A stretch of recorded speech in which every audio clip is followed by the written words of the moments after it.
there are lots of people who say trans women are women. Let's start with that. So is a trans woman a woman? Well, if you separate sex and gender, then you need to have separate words for a woman with a female body and a man who thinks he should be a woman, or a male person who has a womanly gender identity. If you say trans women are women, you're in one foul stroke erasing our sex class, because you're suddenly saying a woman can be a person with or without a penis, and that's just not the case. So hold on a second. If you want to make that argument, then quit with the gaslighting. Just say, I want the word woman to denote gender, not sex, and then we can have that debate. But don't pretend that's how it's always been, because it hasn't. The word woman is our word. I've been a woman for longer since the word cis has ever been invented, or the phrase transgender. In the olden days, they were called transsexuals. Woman refers to people like me, people with female bodies. And if you want to change that, be open about it and say, I would like the word woman to refer to gender and not sex. Right. And then we can have that debate. Okay, because Ulrika, I think you've... Can I just congratulate you? You've nailed it in terms of how complex this is. And you've nailed it because you've said how you respond to the definition of that word. The difficulty then comes because other people will say that that's not their definition of the word, and you can say it's yours all you like, but they will say... But the thing is, they do not have a definition. They just say trans women are women, but they can't then tell me what a woman is other than a person who says they're a woman. And I don't say I'm a woman. I have a female body, and the word we use for adults with a female body is a woman. I don't identify as a woman. So you have to separate the two concepts. Right. If you believe that gender identity is important, James, then go ahead and make that point. Say woman ought to refer to gender identity. But do not gaslight women into saying it's always been thus, because it hasn't. Well, I'm not gaslighting anybody. Our word. Why don't you are gaslighting us by saying, oh, it's offensive to say that only women are women. There's nothing offensive about using a word for people like me that's been in use for hundreds of years. Yeah, but there clearly is something offensive.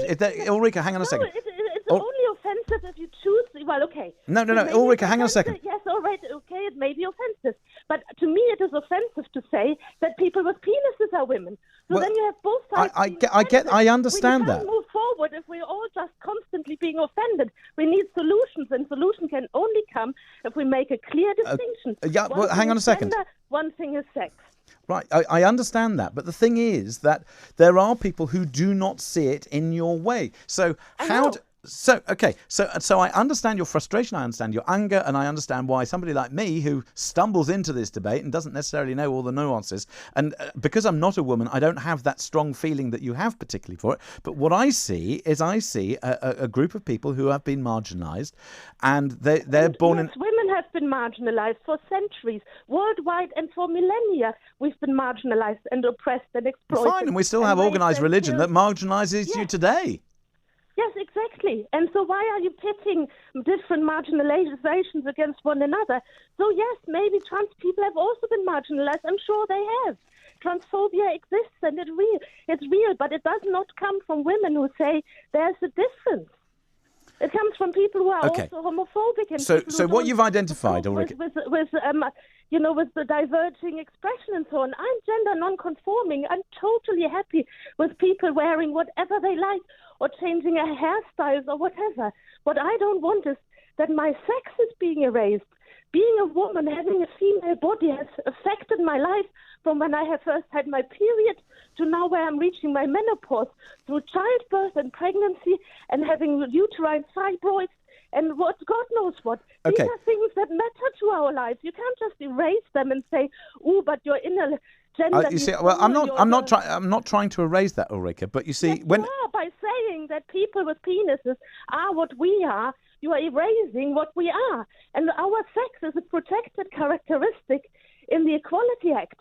If anybody can just opt into it, then it's no longer protected. But then you're Yeah, but hang on, Ulrika. But then you're marginalising.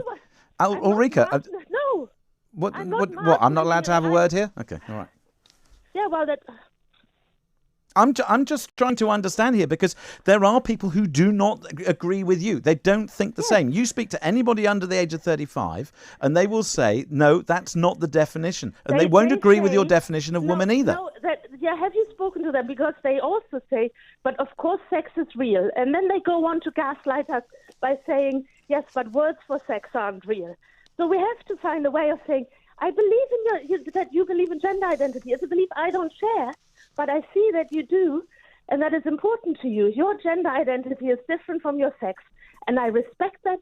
I can acknowledge that, and I can, I can even applaud that. I can celebrate that. Your gender identity is important to you, and that's fine by me. Well, but sex Ulrika is also important, and if that's not fine by you, then we have this toxic situation. We can only move forward if we. But we have the toxic situation. Yes, but because people are gaslighting us. Well, it's not about gaslighting. It's about it's not, Ulrika.